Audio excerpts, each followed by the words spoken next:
Bachelors కోసం అద్దిరిపోయే chicken fry అన్నీ అందుబాటులో ఉండేటువంటి వాటితోనే ఎక్కువ కష్టపడకుండా చాలా ఈజీగా చేసేసుకోవచ్చు.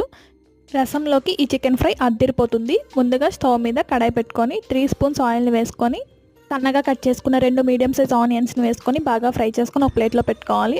అదే కడాయిలో 2 స్పూన్స్ ఆయిల్ని వేసుకొని అల్లం వెల్లుల్లి పేస్ట్ పచ్చిమిర్చి వేసుకొని బాగా ఫ్రై చేసుకున్న తర్వాత 1 కేజీ చికెన్ని నీట్గా వాష్ చేసుకొని వేసుకొని బాగా మిక్స్ చేసేసి 3 మినిట్స్ హై ఫ్లేమ్లో బాగా ఉడికించుకున్న తర్వాత పసుపు సాల్ట్ వేసేసి ఒకసారి మిక్స్ చేసేసి మూత పెట్టేసి వాటర్ మొత్తం కూడా ఇంకిపోయేంత వరకు బాగా ఫ్రై చేసుకోవాలి. ఇంకిపోయిన తర్వాత మంటని లో ఫ్లేమ్లోకి అడ్జస్ట్ చేసుకొని చికెన్ అడుగంటిపోకుండా 90% వరకు బాగా ఫ్రై చేసుకున్న తర్వాత ఫ్రై చేసుకున్న ఆనియన్స్, జీడిపప్పులు, కొంచెం ధనియాల పొడి, 1.5 స్పూన్ కారం, అలాగే కొంచెం మిరియాల పొడి కూడా వేసేసి బాగా మిక్స్ చేసేసి 5 మినిట్స్ లో ఫ్లేమ్లో బాగా ఫ్రై చేసుకోవాలి. తర్వాత కొంచెం కొత్తిమీరని వేసేసి ఒకసారి బాగా మిక్స్ చేసేసి స్టవ్ ఆఫ్ చేసేసి చికెన్ ఫ్రై రెడీ. ఒక్కసారి ట్రై చేసి చూడండి, లొట్టలు వేసుకుంటూ లాగిచ్చేస్తారు.